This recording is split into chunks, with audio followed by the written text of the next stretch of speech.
It's a common one that gets used actually, usually when we're talking about correlation versus causation, but is number of ice cream sales and number of shark encounters.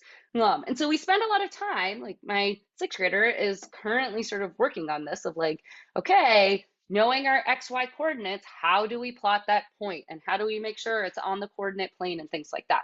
But there's less time spent on thinking of like, well, should we be using a scatter plot for these data?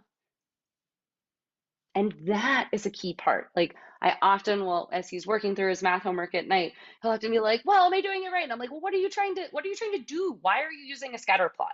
So creating these opportunities to have conversations with our students about this, of the sort of like when and why we use our different visualizations can be really helpful in support of the how. They absolutely need to understand how to plot those data points on the coordinate planes for scatter plot.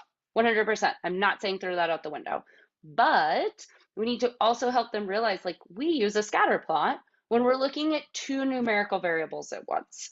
That is a great use for a scatter plot.